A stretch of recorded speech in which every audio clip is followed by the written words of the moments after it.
You've had so many great experiences here over the years and a few other challenging years. Just wondering what's the difference between accumulating, experience and perhaps accumulating a little bit of scar tissue? I think you have to go through everything, right? Like I don't think not every experience is going to be a good experience. I think that would lead to a pretty boring life. You have to learn from those challenges and learn from some of that scar tissue that's built up. But, I felt last year that I maybe shed some of that scar tissue and felt like I sort of made a breakthrough. So, I'm feeling as sort of relaxed as I ever have coming in here, just in terms of, feel like my game's in a pretty good place. And, I know the place just about as well as anyone. So, but yeah, good experiences, bad experiences, it all adds up at the end of the day. And, you probably learn a bit more from those bad experiences. And I feel like I've done pretty well at, sort of putting those lessons into my play and being better because of them. I'd say the majority are mental and emotional struggles rather than physical. I've always felt like I've had the physical ability to win this tournament, but it's being in the right headspace to let those physical abilities sort of shine through. So, and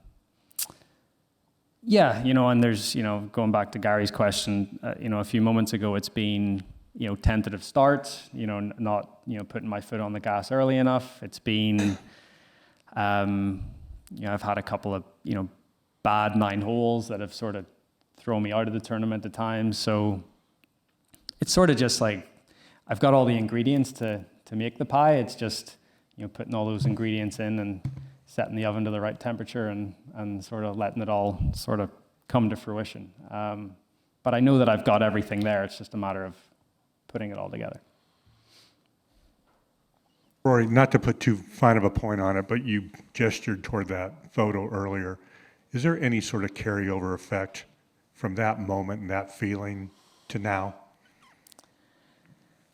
I mean, the only thing I could say is that I proved to myself that I could do it.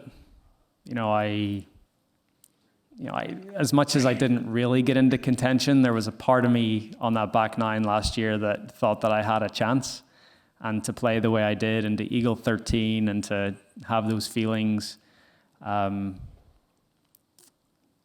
in my mind anyway, I felt like it was a breakthrough. So, anytime I see an image like that or, the video of me and then Colin doing what he did as well, sort of just brings back all those good vibes.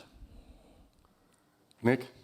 Rory, when you first burst on the scene, a lot of people said, this kid's definitely going to win the Masters. His game's tailor-made for that course.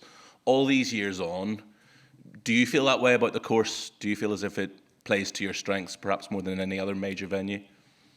I mean, it does, but they said the same thing about Ernie Els, said the same thing about Greg Norman. No, I'm not mentioning Liv. But there's been players before that, that has been said, that, this course is tailor-made for those players, and they haven't went on to win a green jacket. So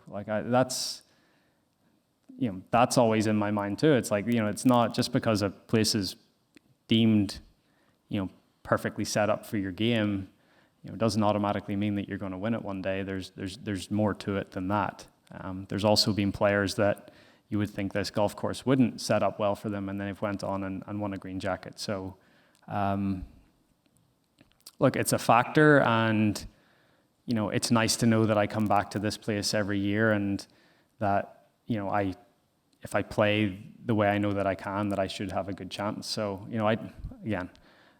I don't need to do anything differently this week. I go out and play the way I know that I can, get myself in with a chance to win, and then, those last couple hours on Sunday, it's not about whether the course sets up well for you. It's about who can hold it together the best. Thanks very much, Rory. Really appreciate your time. Thank you.